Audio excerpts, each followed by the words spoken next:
If you're joining us for the CAFOD event, can you please come into church and take your seat so that we can start?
Other people, but we would just let them know when to come up. Yeah, so you're going to do... I'll do Pope Francis bit. Great, so that's, yeah, it's up till a little bit later. Cool. That'll be stage 4. But if it gets cut out, then that's fine. Cool, there we go. They're going to then read the... The 2 people, we've got 2 different... Excellent, cool, works great, thank you.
Good to start.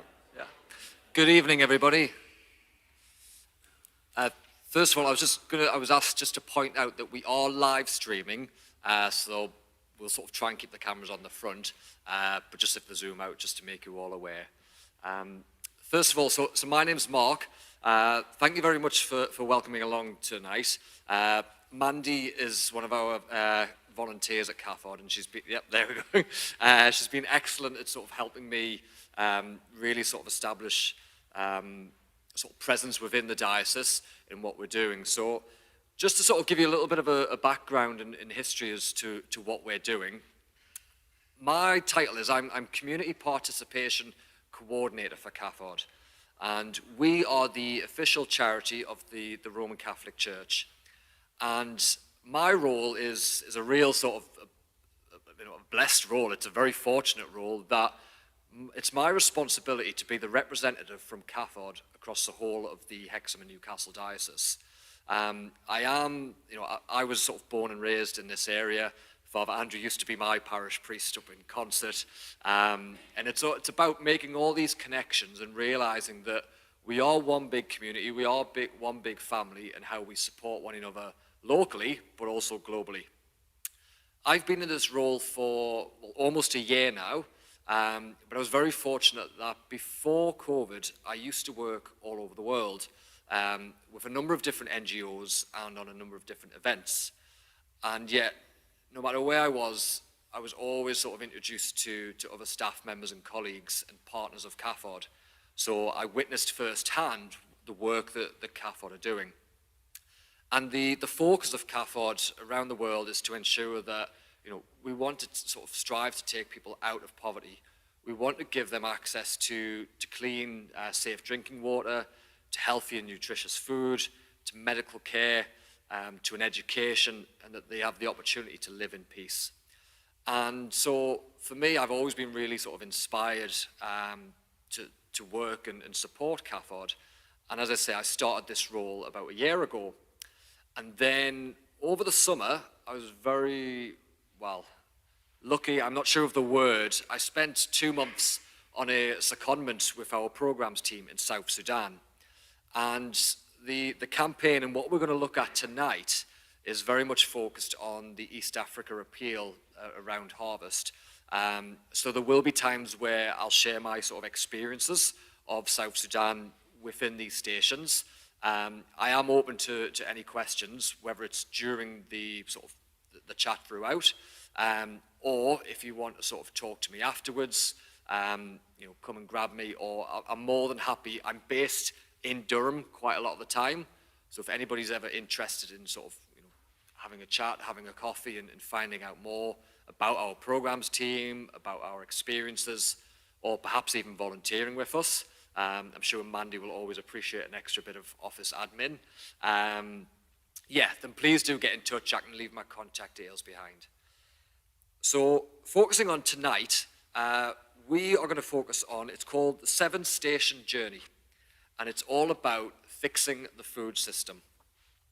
And I'll apologize now, there will be times when I'm reading from a script, but there also will be times where I'll ask you to get involved and discuss amongst yourselves. What do we mean by the food system? The food system is the way in which food gets from the field to our plates, including how food is produced, processed, transported, marketed, consumed, and wasted. So for this particular station, this introduction, I'm just going to sort of give you some key statistics, and then I'm going to ask Father to lead us in prayer. But I just want you, when I sort of state these statistics, just to really sort of think about and reflect, and as we go through each station, to really sort of have those statistics in mind and to realize what is going on within the food system. And when I talk about the food system, I don't just mean sort of on an international level and other countries. We are looking at what we're sort of, what is going on around us, sort of the local, the cost of their living crisis, and sort of, the fact that we've now got food banks and sort of community centres supporting people. So please do keep that in mind. Although enough food is produced to feed everyone, around 800 million people go hungry each day, and the majority of them are those who grow the world's food. And one of the other key stats, around a third of all of the global greenhouse gases that we're putting into our atmosphere each year are from the way that we produce our food. So in order to tackle climate change, we need to do things differently. CAFOD over the last few years have really sort of tried to listen to the cry of the earth and what Pope Francis was talking about in Laudato Si, and that we need to care for our common home and for our environment. And we generally send a big presence. I don't know whether anybody came up to Glasgow for the COP26 last year. We were always trying to create a big presence and a noise enough to show that we are sort of trying to tackle climate change, and that the food system and why it's broken is an effect of that. I'd just like to ask Father if he wouldn't mind sort of reading the prayer, if you've got the booklet there, and just as I say, keep those statistics in mind for you there. Generous God, we give you thanks for all your gifts. We thank you for the bounty of creation and the food we do share. We thank you for all the people whose work brings food to our tables. You have blessed them with enough for all, yet many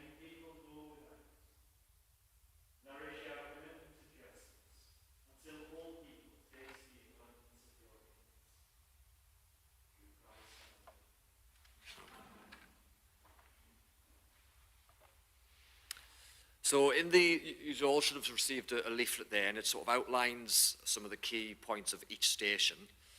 Station number 2, what we're going to focus on are some of the current system and food system and why it's not fit for purpose. And again, just some sort of statistics here. We produce enough food for everyone. To feed the current population, we need to produce 3.7 billion tons of food per year. But we are currently producing much more than that. We're producing 4 billion tons of food per year. St. John Paul II called this the paradox of abundance.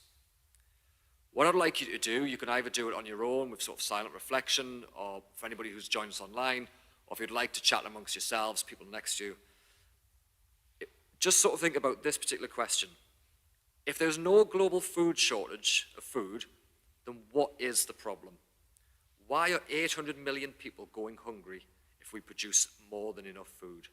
And I'll give you a few minutes just to think about that. And as I say, feel free to chat amongst yourselves. Don't worry, we don't need to all sit in silence.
I'll just give you one more minute, and if anybody would like to share, then we can ask around.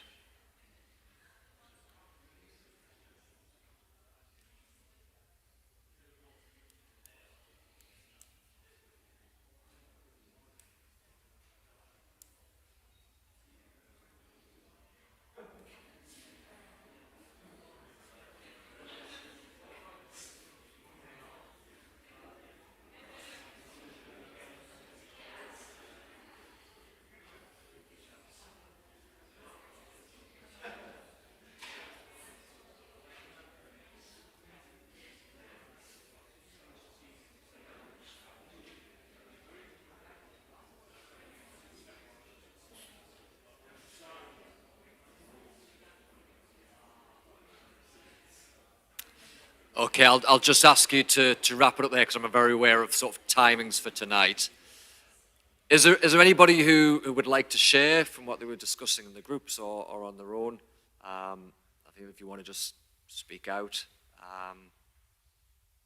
Anybody? Yeah?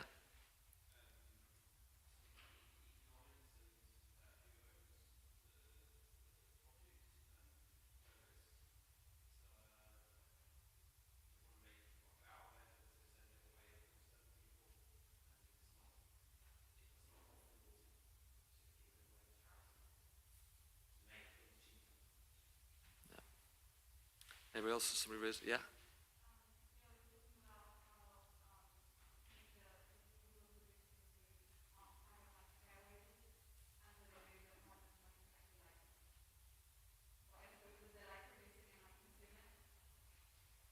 Yeah. Anybody else to take another hand? Yeah.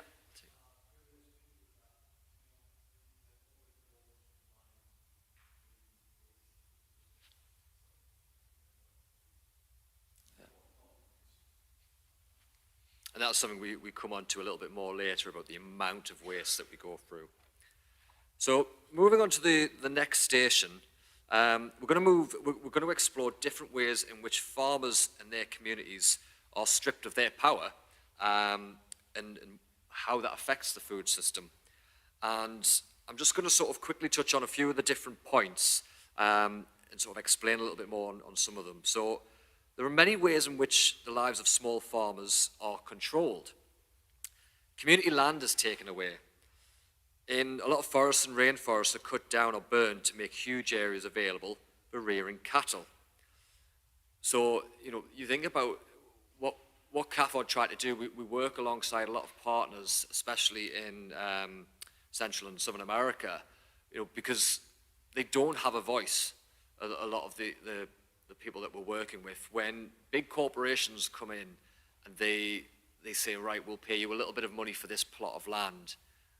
And usually farmers and families are quite desperate, and so they might agree to that deal. But then what happens is they're sort of, they'll buy more of the land, and they'll grab more of the land, or they'll seize more of the land, or there's a lot of corruption going on where there's, people will bribe sort of community leaders or, government officials, and that land is signed over, legally to a lot of these big corporations. So these old, methods of farming and sort of protecting your own and looking after your own land, that is becoming a big challenge. So CAFOD works alongside a lot of partners who try and raise their voices and sort of concerns and ensure that these lands are sort of kept fairly amongst the communities that own them originally. The communities cannot decide what crops to grow. What we found is sometimes when these big corporations come in, they dictate what crops to grow, because they realize, so for example, soya, they grow a lot of soya because then they use that to feed cattle. Because cattle is quite profitable in the sort of the Western market, because, the more soya you can grow, which is quite fairly cheap, the more cattle you can rear, the more meat you can then sell to the market. Whereas if you were just selling soya direct, you're not going to make much in terms of profits. So they're dictating what to grow, which isn't then always good for future planting and farming, because the soil is sort of not necessarily contaminated, but it does change. The communities then have to buy certain seeds. Some corporations come in and they'll dictate and say, well, you should grow this for us, and then they'll give them a really sort of good price to start with. But then once that land and once those farmers are used to growing that particular type of seed and crop, prices of the future seeds go up, and it sort of prices the farmers out of it to the point where they then have to sell the land to sort of pay off these loans for the crops and the seeds that they have previously purchased. Communities are trapped using chemicals. Again, a lot of businesses will come in and say, if you use this fertilizer on your seeds, then you're going to double your harvest. Your crops are going to grow quicker or bigger, or you're going to grow double the amount, which all sounds great, because the more you grow, the more you sell, the more income you have for your family. But once you start using these chemicals for the first, second, third, perhaps harvest, that's great. But these chemicals are then contaminating the soil, and you can't then grow anything in future years for that. So these are just some of the ways that farmers and their communities are stripped of their power, and one of the problems that sort of is caused for them. The overuse of pesticides and fertilizers made from fossil fuels and the destruction of forests to open land to grow crops for profit are accelerating the climate crisis, from which no country will be able to escape if we don't urgently change. So as I say, we're continuously focusing on climate change and the effects of the food system, and how that's rapidly increasing the effects of climate change. And you can see now with what CAFOD have recently been supporting with the Pakistan floods appeal. These sort of ongoing crises and emergencies are happening because all of this is having a knock-on effect and sort of increasing climate change. So it's always something to worth considering. That's what we're sort of trying to fight and sort of champion really and support our partners with. Can I invite, there's a few people who's volunteered to read, can I invite them to come up and we'll go through, there's a little bit of a section here. Yeah, we can go through all three of them now.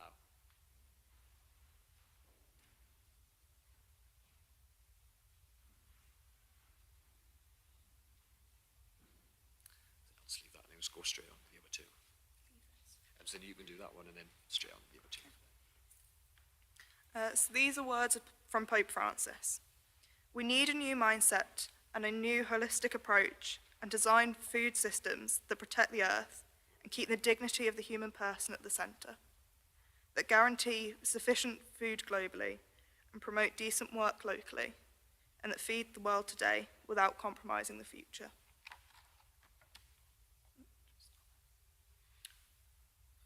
I see this. Okay. My name is Alpur Mondal. I live in a community in rural Bangladesh. Before this, I was unemployed. I used to just sit at home. Once I received permaculture training, I learned a lot of things, and now I make a lot of organic fertilizer at home. I've earned a lot of money from my worm compost. I get a great deal of vegetables and fruits from my organic farming, which is enough for my family to eat, and which I can sell at the market too. People started to come and ask for my advice on how to farm in the same way, and I started to teach them. Now I also train group members in my village. Until we started permaculture and setting up an eco-village, we had not realized just how big a mistake we had made by moving away from the traditional ways of farming of our forefathers. We had become disconnected from nature, but now we are going back to it again. Our village has become a lot greener and healthier after so many of us shifted to organic farming, and the soil has greatly improved. This has had a big impact on the nutrition and health of the families living in the village. We want to see a chemical-free and healthy village, and we want our future generations to lead safe and healthy lives. We know now how much harm chemical fertilizers can do to the food we eat, and we are very concerned about protecting our children from it, so that they are not only healthy, but are also able to reach their full potential.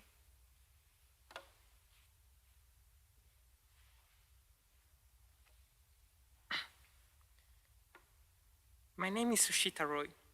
Before I learned about permaculture, we still planted crops here, but we didn't get anything good, and every time a climate event happened, we would lose it all.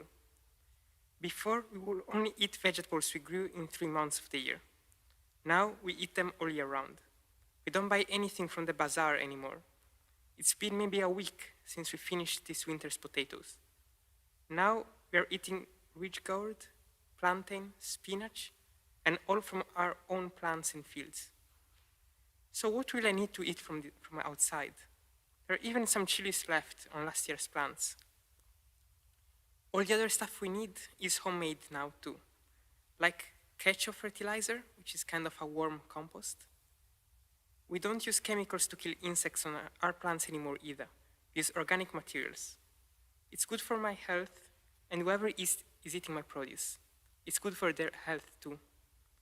When I take my stuff to the bazaar, even if I charge a bit more, people buy my goods first, because they know it is good, and they use organic fertilizer.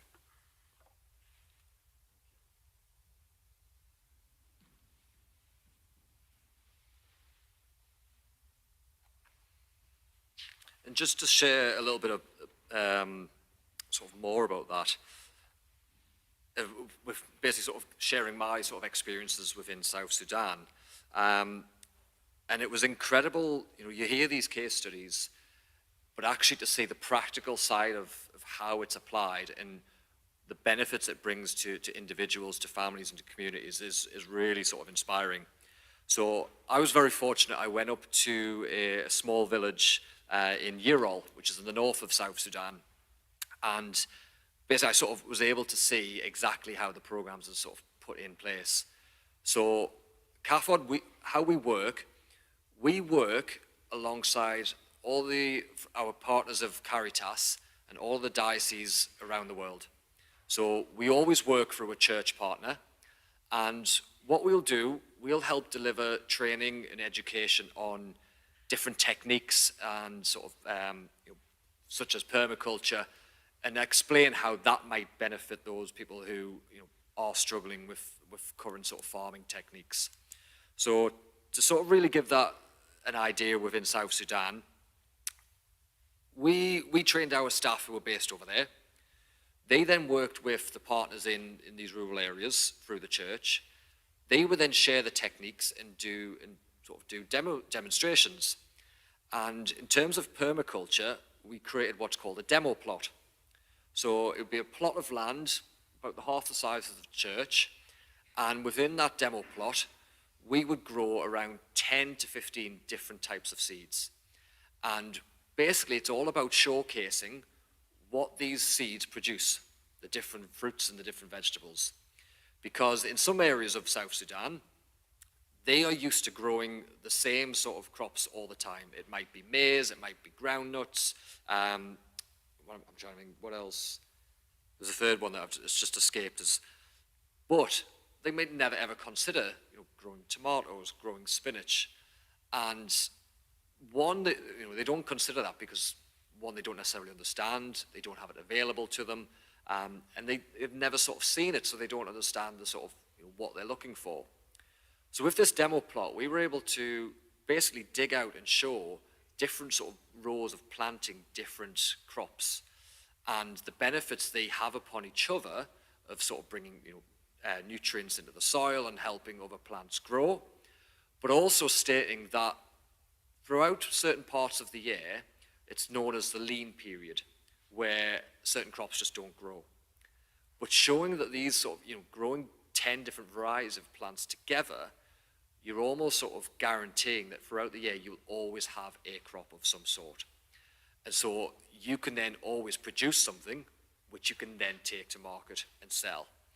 And then, and because you're producing something that majority of other people aren't growing, you can charge a little bit more in the market, or at least you can get a good sort of price, good value for what you are growing.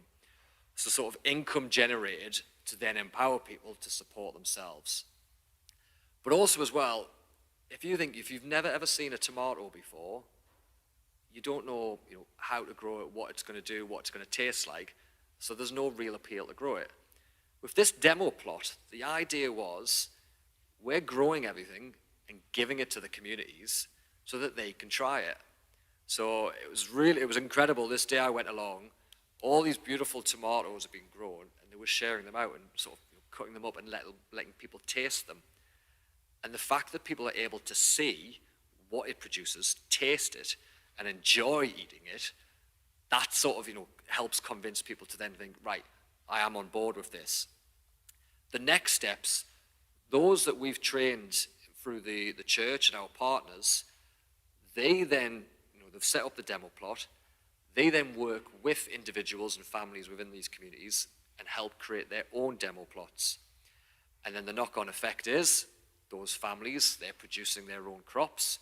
They're then teaching these new techniques to their children, to their neighbors, and to other members of the community, who then go on, and people are learning new techniques to grow healthy and nutritious food.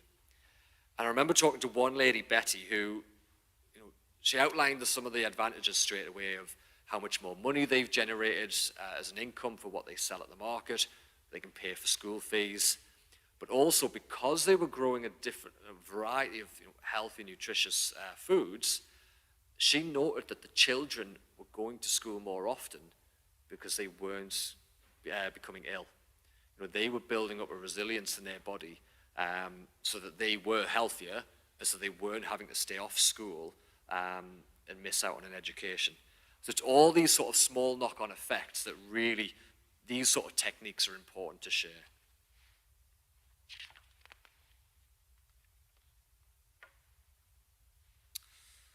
On station number 6, what we're going to focus on is how the UK is contributing to the problem brought about by the global food crisis. And this will be something that we use the leaflets for. CAFOD's campaign is about supporting alternative food systems where farmers can choose what they grow on their land and make a dignified living by producing food in harmony with our common home. We need a rebalancing of the power of big businesses in favour of local communities so such alternatives can flourish. In the UK, the amount of meat eaten per person now is around 10 kilograms higher than the annual average in the early 90s. As we heard earlier, huge areas of land are being used to produce soya to feed animals. So the more meat we eat, the more land is needed. We are connected in another way that is quite shocking. Each year, the UK exports thousands of tons of pesticides to low-income countries, and yet the pesticides are banned in the UK, meaning that our government considers them too harmful to human health to be used on our fields, and yet we are selling them to low-income countries to use on their fields. Which is why you'll notice with each leaflet, there's a little card in the bottom right-hand corner, and it's a sort of a petition. And we do also have it online. And what we're using that petition for is to sort of put pressure on the UK government to state that, this is not acceptable. Why is it, good enough for others when it's not good enough? Or why can it be used for others when we can't use it? So that's what this campaigning and this action is all about. There's also another huge problem, which is waste. In the UK, we throw away 9.5 million tonnes of food per year. And that's households are responsible for 70% of the waste. The world produces enough food to wipe out hunger, but 1/3 of it goes to waste. That's 1.3 billion tonnes of food every year being thrown away. So wasting food is incredibly bad for the climate. So I just want people to think about different ideas of how you could possibly reduce waste, either within your own household or within corporations and businesses or where you work or within the university itself. So again, I'm just going to give you sort of 2 minutes to sit and sort of chat amongst yourselves or to sort of sit and reflect on that. But yeah, think about different ideas about how we can reduce waste.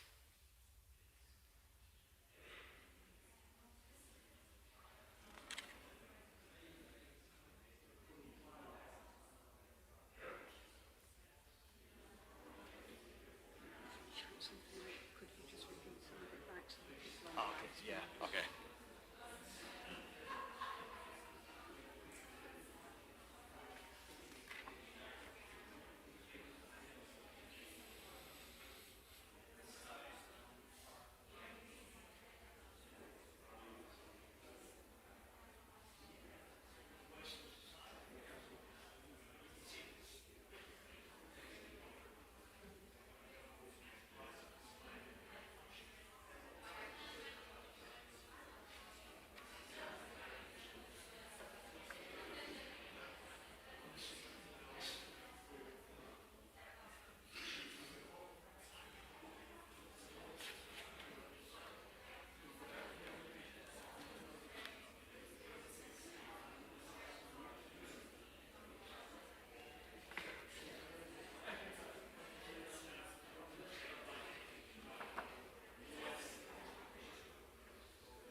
So I'm just cautious of the time there.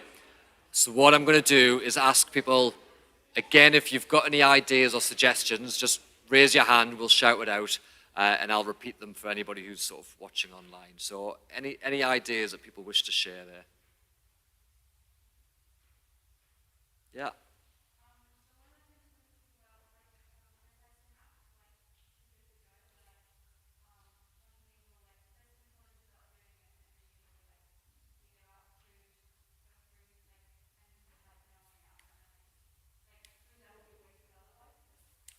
Yeah, so that's too good to go for anybody who didn't hear that and anybody online.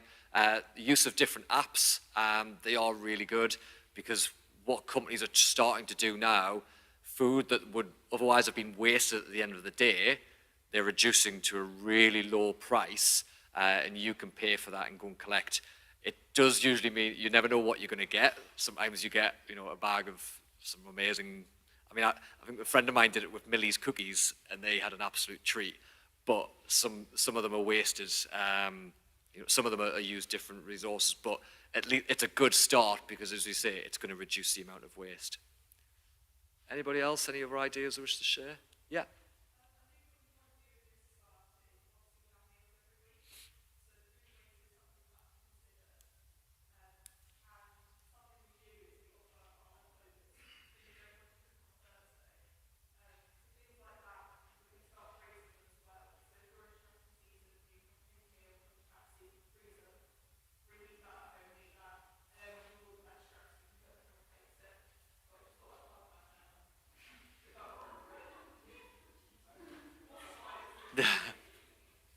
That's a great. It's just for anybody who's online, who's stating there that as a society here, that anybody who, if there's any food left over on a Wednesday, people can either take it away and use on a Thursday, or they can freeze it and reheat it, and then offer to volunteer and help cook for the next time, which I think is a great idea. Anybody else wish to share? We'll have one more. Yeah. I think just looking at my parents' generation, before that, food was perhaps more appreciated, more precious. They were very creative about cooking with leftovers and different dishes. They would make new things with leftovers. Probably rediscovered and relearned some of that. Yeah, absolutely. Reheating or, I always think about when I used to go to my grandparents' house, if there was any vegetables left over from the sort of Sunday dinner, you'd roast it the next day and have a bit of a fry up of the roast veg and meat stuff. So yeah, those sort of techniques are starting to come back where people are sort of being creative with the food and sort of creating new meals and using the food up. So that's great. We're going to move on to our final station now. Let me just check. Yeah. So as I've already mentioned, with each leaflet there is a petition and action card on there. If you do wish, you can complete that tonight and I'll collect them at the end and I'll send them all off. We are sort of continuing this campaign over the next few years, focusing on the food system. And so we're going to continuously be sending these. And these petitions, basically it's my responsibility across the diocese to do talks like this and to engage with parishes to get involved, but also with schools. So we do a lot of assemblies, we do a lot of work in the schools in the diocese. So I'm always sort of checking, especially with students, if any of you are studying sort of your PGCEs or looking for school educational experience, please do ask, because we've got a network of school volunteers and opportunities to sort of meet with a lot of schools and help deliver our assemblies. And yeah, we've got some great resources. I would definitely recommend you have a look at the CAFOD website.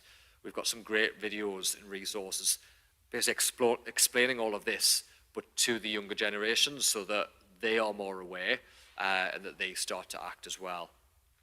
So as I said, if you can complete the cards, that would be great. But also, we do have the petition online, and if any of you sort of are able to share that with your own networks and own communities, families, friends, the more people we sign, that would be great, and really appreciated from that. I just sort of want to finish with this last sort of particular message, and then I'm going to pass over to Father for a prayer, but it's just a sort of something to think about. Through all of these stations, we found out that the huge concentration of power held by big businesses at the cost of local communities and small farmers urgently needs rebalancing.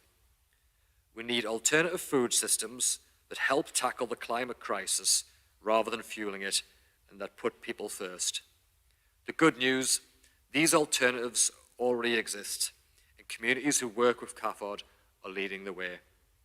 So as I say, I really do recommend, if you have a chance, sort of, have a look at the website. There's a lot of sort of great stories and resources on there. Or if you do ever wish to sort of, have a chat with myself and meet another day, or come into the office, then you're always more than welcome to sort of ask questions and get involved.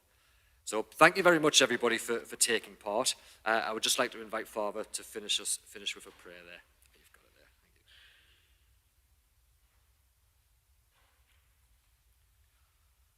Thank you. Lord Jesus, you understand what it is like to be hungry. Teach us to have grateful and generous hearts. Forgive us when we make selfish choices or remain silent in the face of injustice. Lord Jesus, you welcomed all to your table. May we recognize our interconnectedness with our common home and with our global neighbors, so all are invited to share the feast. Lord Jesus, you come to us as bread and wine. Fill us with your compassion. Nourish us as we advocate for change and seek to make your kingdom a reality in our world. We ask this through Christ our Lord. Amen.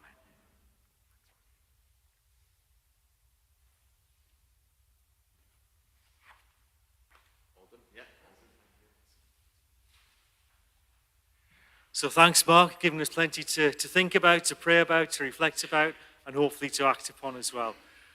Appropriately, after we've been talking about food, there is food, and there's ample food as long as we can distribute it fairly. So please make your way through to the parish room and join us to share food.